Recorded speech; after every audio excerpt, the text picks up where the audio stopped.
नमस्कार। आइए जानते हैं कि आईबीएस के लिए क्या है मुख्य कारण, पेट या फिर दिमाग। क्या कहता है गट ब्रेन एक्सिस। तो ये गट ब्रेन एक्सिस का मतलब है, ये बेसिकली ये बताने की कोशिश की जा रही है कि जो आपका गट है, इंटेस्टाइन्स जो हैं, ये सामान्य तौर पर ब्रेन से कनेक्टेड है।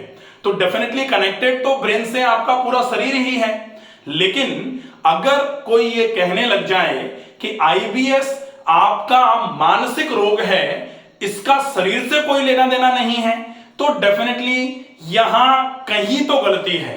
क्योंकि आईबीएस का मतलब होता क्या है, इरिटेबल बाउल सिंड्रोम। ठीक है, इरिटेबल बाउल सिंड्रोम। अब अगर ये इरिटेबल बाउल सिंड्रोम है तो ये रोग अपने आप को कहां प्रदर्शित कर रहा है, थॉट में तो है नहीं है। तो जैसे साइकोलॉजिकल जो बीमारियां हैं, जो साइकोलॉजी कहा जाता है, मन की बीमारियां जिनको बोला जाता है, तो मन सामान्य तौर पर कोई अंग नहीं है। मन ऐसे करके अगर लिखते हैं और कोई अगर चाहे कि बॉडी का डिसेक्शन करके मन नाम के ऑर्गन को निकाल के ले आए, नहीं निकलेगा। क्योंकि मन क्या है, मन विचारों का संग्रह है। मन विचारों के संग्रह को ही तो मन कहते हैं। आज हमारा मन बहुत अच्छा है, इसका मतलब आज हमारे मन में बहुत आज हमारे ब्रेन में बहुत अच्छे अच्छे विचार आ रहे हैं। आज हमारा मन बहुत खराब है, इसका मतलब आज बहुत खराब खराब विचार आ रहे हैं। तो विचारों के संग्रह को ही, bundle of thoughts is mind, यही तो बोला जाता है कि जो विचार हैं, विचारों का जो संग्रह है वही मन कहलाता है। तो जब वैचारिक बीमारियां हो जाती हैं तब उनको मानसिक रोग कहा जाता है। लेकिन अगर आपके विचार की वजह से आपके सोमेटिक बॉडी में, आपके शरीर के वो हिस्से, उस हिस्से में जो आप काट के निकाल सकते हैं, तो बावेल्स तो बेसिकली आते हैं, इनको तो देखा ही जाता है, पाचन तंत्र का विशेष हिस्सा है ये। तो अगर आंतों में प्रॉब्लम आ रही है, डेफिनेटली इस बात से मना नहीं किया जा रहा है कि आपका मन अगर बहुत ज्यादा खराब रहेगा तो आंतों पर प्रॉब्लम और ज्यादा बढ़ सकती है। लेकिन अगर आप अपने रूटीन्स को ठीक करें, आप अपने खाने को ठीक करें, आप नियमित व्यायाम करना चालू कर दें, आप कुछ ऐसा प्राकृतिक उपचार लें जिससे आंतों की कार्यक्षमता धीरे धीरे करके बढ़ना चालू हो जाए, तो डेफिनेटली आईबीएस में बहुत अच्छा आराम होता है। और कई पेशेंट्स ऐसे हैं जो आईबीएस से अपने आप को बहुत सुरक्षित बनाए बैठे हुए हैं। आईबीएस के सिम्टम्स उनको बिल्कुल भी नहीं आ रहे हैं। अब उनकी लाइफ में बहुत ज्यादा परेशानियां नहीं हैं, और थोड़ी बहुत परेशानियां तो किसकी लाइफ में नहीं है। सामान्य तौर पर यह सोच कि हम तो बिल्कुल वैसे हो जाएं जैसे हम बचपन में थे, तो बचपन में तो केवल बच्चे जो हैं वही केवल सुखी रह सकते हैं। कहावत भी तो है कि बचपन लौट कर नहीं आता है। जितने मजे बचपन में होते हैं उतने बड़े होने के बाद किसको मिल पाते हैं। कौन इतना ज्यादा अच्छे तरीके से स्वस्थ रह पाता है, किसको तनाव नहीं होता है अपने जीवन में। तो ये सोच जो है आईबीएस के केस में कि हम पहले जैसे हो जाए जैसे आज से 20 साल पहले थे, तो 20 साल पहले तो आज से अगर आप किसी भी व्यक्ति को, आप जो आपके समकक्ष आपके पास में है, उसको पूछो कि तुम क्या 20 साल पहले जैसे हो, तो 20 साल पहले जैसा तो कोई नहीं होता है। ये समझने की आवश्यकता है।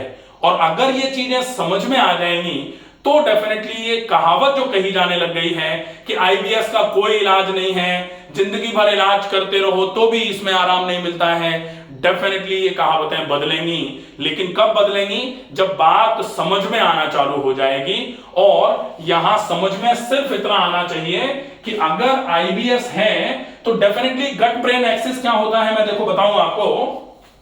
गट ब्रेन एक्सिस में क्या है कि इंटेस्टाइन्स जो हैं इनको हम गट मान लेते हैं। यहां जैसे हमने बना लिया, छोटा सा बना लेते हैं, ये हो गया आपका आमाशय और ये हो गई इंटेस्टाइन्स, और ये यहां से ऐसे करके हमने बना लिया ये लार्ज इंटेस्टाइन। ठीक है, अब इसको हम मान लेते हैं, ये तो हो गया गट। ठीक है, इसको हम लिख लेते हैं गट। ठीक है, अब यहां जो ये है मुंह, और यहां हम लगा लेते हैं ये है ब्रेन। ठीक है, अब ये गट ब्रेन एक्सिस किस तरीके से काम कर रहा है, इस बात को समझने की आवश्यकता है।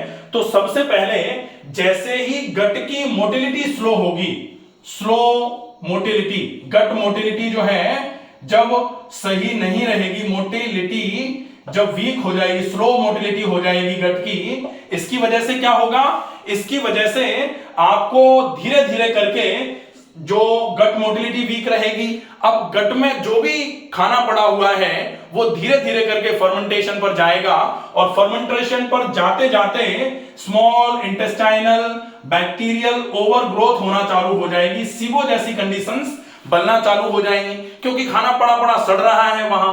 अब सिबो जैसी कंडीशंस बनना चालू होंगी तो फिर धीरे धीरे करके इसकी वजह से क्या होगा, माल एब्जॉर्प्शन होना चालू होगा, खाना जो भी है वो एब्जॉर्ब नहीं होगा, और एब्जॉर्ब अगर नहीं होगा तो फिर शरीर में पोषण नहीं मिलेगा, और शरीर में अगर पोषण नहीं मिलेगा तो फिर न्यूट्रिशन की होगी कमी। तो न्यूट्रिशन, जो बॉडी में न्यूट्रिएंट्स हैं वो धीरे धीरे करके कम होना चालू हो जाएंगे, और जैसे ही न्यूट्रिशन की कमी होगी तब फिर शरीर में थकान कमजोरी लगना चालू हो जाएगी, और वो थकान कमजोरी जो है वो आपको स्ट्रेस देगी, और उस स्ट्रेस की वजह से, वो जो स्ट्रेस है, इस स्ट्रेस की वजह से फिर आपके ब्रेन पर ये तनाव आया। तनाव क्यों आया? डायरेक्ट नहीं आया, आंत ने कोई डायरेक्ट तनाव नहीं दे दिया। ये तनाव किस तरीके से आया, आंत में प्रॉब्लम हुई, गट मोटिलिटी स्लो हो गई, उसकी वजह से स्मॉल इंटेस्टाइनल बैक्टीरियल ओवरग्रोथ हुई, उसकी वजह से माल एब्जॉर्प्शन हुआ, उसकी वजह से लैक ऑफ न्यूट्रिशन हुआ, और लैक ऑफ न्यूट्रिशन की वजह से न्यूट्रिएंट्स की कमी हुई, जिसकी वजह से बॉडी में न्यूट्रिएंट्स की कमी की वजह से स्ट्रेस हुआ, कमजोरी आई, तनाव आया, और कमजोरी और तनाव के चक्कर में जो नर्वस सिस्टम था उसमें धीरे धीरे करके फटिग रहना चालू हो गया, नर्वस सिस्टम डिसफंक्शन होना चालू हो गया, और नर्वस सिस्टम डिसफंक्शन जैसे ही हुआ उसकी वजह से धीरे धीरे करके अब फिर से यहां से गट मोटिलिटी आपकी स्लो होना चालू हो गई। तो ये पूरा का पूरा इस तरीके से एक साइकिल बन गया। आपने देखा, ये साइकिल जो होता है इसको बोला जाता है गट ब्रेन एक्सिस। लेकिन गट ब्रेन एक्सिस में सबसे ज्यादा जो पार्टिसिपेटिंग फैक्टर है वो क्या है, गट मोटिलिटी का स्लो हो जाना, गट मोटिलिटी का वीक हो जाना। और इस गट मोटिलिटी के वीक होने को अगर आप रोक लेते हैं, इस गट मोटिलिटी के वीक होते हुए नेचर को अगर आप कंट्रोल कर लेते हैं, या फिर इस गट मोटिलिटी को आप कैसे भी करके इंप्रूव कर लेते हैं, तो डेफिनेटली जैसे ही गट मोटिलिटी इंप्रूव होगी सिबो होना रुक जाएगा, सिबो रुकेगा तो माल एब्जॉर्प्शन खत्म हो जाएगा, एब्जॉर्प्शन चालू हो जाएगा, न्यूट्रिशन की कमी थी पूरी होना चालू हो जाएगी, बॉडी में प्रॉपर न्यूट्रिशन पहुंचेगा तो फिर बॉडी की क्षमताएं बढ़ना चालू हो जाएंगी। जैसे ही क्षमताएं बढ़ेंगी स्ट्रेस धीरे धीरे करके कम होना चालू हो जाएगा, अगर ये डेफिशिएंसी का स्ट्रेस नहीं था तो। और सामान्य तौर पर आईबीएस में तो डेफिशिएंसी का ही स्ट्रेस होता है ना, आईबीएस में कोई ऐसा तो होता नहीं कि फैक्ट्री में आग लग गई उसका स्ट्रेस आईबीएस, ना, ऐसा नहीं है। ठीक है, तो धीरे धीरे करके फिर आपका ये गट ब्रेन एक्सिस जो है वो काम करना चालू करेगा, और जैसे जैसे ये गट ब्रेन एक्सिस काम करना चालू करेगा आपको डेफिनेटली बहुत अच्छा आराम होना चालू हो जाएगा। कौन सी विशेष चीजें हैं जिन पर आपको विशेष ध्यान रखना है गट ब्रेन एक्सिस के लिए, मैं 6 ऐसी चीजें बताने वाला हूं जो आप नोट करके रख लीजिए। अगर आप आईबीएस से पीड़ित हैं, बहुत ज्यादा परेशान हो रहे हैं, आप उन 6 चीजों को नोट करके रखिए, अच्छे तरीके से फॉलो करिए, और मैं जल्दी जल्दी बता दूंगा क्योंकि वीडियो फिर से लंबा होता है, आप लोग फिर से कमेंट में लिखते हैं कि बहुत लंबा बना रहे हो। ठीक है, तो अब मैं पहले पॉइंट पर, पहले नंबर पर कोशिश करिए रेगुलर एक्सरसाइजेस का। आप आईबीएस को अगर ट्रीट करना चाहते हैं तो मैंने कई बार इस चीज को बोला है कि अगर आईबीएस को ट्रीट करना है सोचने से कुछ नहीं होगा, उठो खड़े हो और तब तक चलो। ये तो वो वाली बात हो जाती है ना, विवेकानंद जी ने बोला था, तो उठ जाओ, खड़े हो जाओ और चलते रहो, चलो खूब सारा व्यायाम करो। डेफिनेटली बैठे बैठे सोचते सोचते आईबीएस ठीक नहीं होगा, लेकिन अगर आप चलना चालू कर देते हो, लेकिन अगर आप रेगुलर एक्सरसाइजेस करना चालू कर देते हो, आप देखो 2, 5, 10 दिन के बाद आपको कितना अच्छा आराम मिलना चालू हो जाता है। तो पहले नंबर पर नियमित व्यायाम। अब ये व्यायाम आप बेशक 40 मिनट करो, 50 मिनट करो, 1 घंटे, सवा घंटे, 1.5 घंटे, जितना करना चाहो उतना करो। व्यायाम में बहुत अच्छा है टहलना।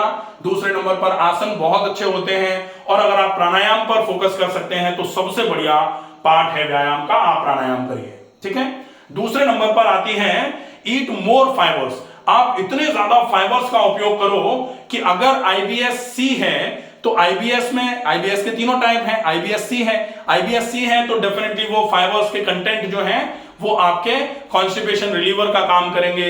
आईबीएस अगर डी है, ऐसे केस में डायरिएटिंग नेचर अगर है, तो फिर आपको कुछ जैसे डायरिएटिंग नेचर को रोकने के लिए डाइट का उपयोग अलग से करना पड़ेगा। तो मोर फाइबर्स का यूज आप डाइट में कर लीजिए, जिसमें आप कोशिश करिए ज्यादा से ज्यादा मात्रा में होल ग्रेन्स का उपयोग करा जाए। कोशिश करिए कि होल ग्रेन्स का उपयोग अगर आप कर रहे हैं तो ये आईबीएस सी में तो बहुत अच्छा रहेगा, लेकिन जो जनरली लोग कह देते हैं कि आईबीएस में होल ग्रेन्स का उपयोग करा रहे हो आप, आईबीएस अगर डी हुआ तो क्या होगा। तो डेफिनेटली मैं पहले ही बोल रहा हूं कि आईबीएस डी और सी दो अलग अलग पार्ट हैं। डी के केस में आप कोशिश करेंगे कुछ ऐसा खाना खाने का जो डायरेटिंग नेचर को रोकने का काम करे। अब हम तीसरे नंबर पर जाते हैं। ये डाइट हो गया, आहार हो गया। आहार में मोर फाइबर्स का यूज करना है, या फिर आप बहुत ज्यादा मात्रा में ऐसे पल्पी फ्रूट्स का यूज कर लीजिए। जैसे डायरेटिंग नेचर है तो आप बनाना का यूज कर सकते हैं, या बॉइल्ड एप्पल या बेक्ड एप्पल का यूज कर सकते हैं, बहुत अच्छा रहेगा। इसके बाद तीसरे नंबर पर जो बारी आती है वो है प्रोबायोटिक्स। प्रोबायोटिक्स का यूज आप बहुत अच्छे तरीके से करिए। प्रोबायोटिक्स में वैसे तो दही होता है प्रोबायोटिक, लेकिन दही कैसा होना चाहिए, लो फैट कर्ड होना चाहिए, लो फैट वाला। आप दूध को लीजिए, दूध को गर्म करिए, मलाई हटा दीजिए, मलाई हटाने के बाद उसको जमाइए, फिर जो बचेगा वो दही खट्टा नहीं अगर है तो आप आईबीएस के केस में उस दही का उपयोग मिश्री डाल करके करिए। प्रोबायोटिक्स में आपको बहुत अच्छा सोर्स है आपका कर्ड। इसके अलावा अगर मान लो इससे आपको प्रोबायोटिक्स पूरे नहीं हो रहे हैं तो फर्मेंटेड फूड जो होता है वो प्री प्रोबायोटिक्स का काम करता है, उसका यूज आप कर सकते हैं। अब आता है, आप कोशिश करके ऐसा खाना मत खाइए जो डाइजेस्ट नहीं होता है। तो आप अगर नॉनवेज लेते हैं तो लेस इंटेक ऑफ मीट, ये आपको ध्यान रखना पड़ेगा। आप अगर नॉनवेज लेते हैं तो भारी भोजन यहां नहीं किया जा सकता, इसलिए आप उसको बिल्कुल अवॉइड करना चालू कर देंगे तो बहुत अच्छा रहेगा। अगर कंप्लीटली अवॉइड नहीं कर पा रहे हैं तो एग और फिश आप ले सकते हैं, बाकी जो मीट है उसका यूज बिल्कुल बंद कर दिया जाए, बहुत अच्छा रहेगा। अब फिर पांचवा होता है ड्रिंक मोर वाटर, बहुत सारा पानी पीना है। दिन भर में आप कोशिश करिए 3-3.5 लीटर पानी आप कम से कम पिए, इसका आप विशेष ध्यान रखें। अगर आप इतना कर लेते हैं तो डेफिनेटली ये आहार का और आपके एक्सरसाइजेस का पार्ट पूरा हो जाता है। इसके बाद बारी आती है इसकी स्ट्रेस मैनेजमेंट। तो स्ट्रेस मैनेजमेंट के लिए भी अब आप क्या कर सकते हो, तो stress management by doctor Ramakant Sharma, मैंने पूरा एक बड़ा सा वीडियो बना रखा है इस पर, आप उस वीडियो को समझ सकते हैं, देख सकते हैं अच्छे तरीके से। उसमें जो मेजर्स बताए हुए हैं उनको फॉलो करके आप अपने स्ट्रेस को मैनेज कर सकते हैं, ठीक है। तो ये पूरा का पूरा आप अच्छे तरीके से समझ लें, गट ब्रेन एक्सेस को समझ लें। ये कंफ्यूजन जो है, ये बात जो लगातार चलना चालू हो गई है और उन लोगों को ये और ज्यादा नुकसान करती है जो मानसिक रूप से पहले से ही बहुत ज्यादा परेशान है। अगर उनको कोई और ये कह दे कि भाई तुम तो ठीक ही नहीं होगे बिल्कुल, तो बिल्कुल ठीक नहीं होगे, इससे कहने से क्या होता है, वो और ज्यादा हताश हो जाएंगे। आप प्रॉपर तरीके से रूटीन का फॉलो अप करो, डेफिनेटली बहुत अच्छा आराम होगा। और हमने तो अल्सरेटिव कोलाइटिस में बिल्कुल जिनके पस आता है एनस से, ऐसे केसेस में 90 दिन का मट्ठा कल्प, जिसको मट्ठा कल्प कहा जाता है, छाछ का केवल छाछ पिलाया जाता है जिसमें, तो 90 दिन का पूरा प्लान होता है।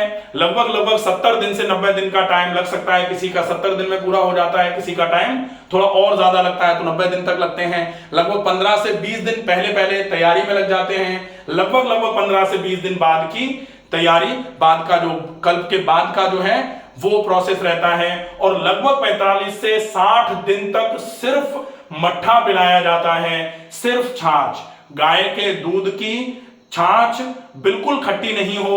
50 ml से चालू करके हर 2 घंटे में उसको हर आधे घंटे में 200 ml तक ले जाया जाता है। 50 ml 2 घंटे में, फिर पहले ml बढ़ाते हुए हर 2 घंटे में 200 ml तक ले जाते हैं। 50, 75, 100, 125, 150, 250, 200 ml छाछ हर 2 घंटे में, फिर 200 ml छाछ हर 2 घंटे, 2.25 घंटे, 1.5 घंटे, फिर 1.25 घंटा, फिर 1 घंटा, फिर 45 मिनट, फिर 30 मिनट। तो 200 ml छाछ 30 मिनट, हर 30 मिनट के इंटरवल पर। ये इस तरीके से पूरा एक प्लान बनाया गया है, इसको मट्ठा कल्प बोला जाता है।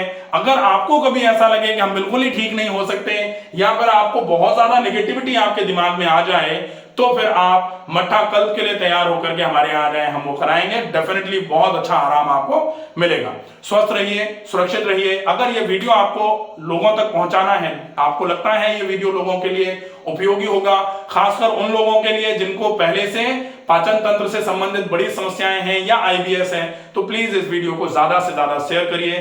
स्वस्थ रहिए, सुरक्षित रहिए। धन्यवाद।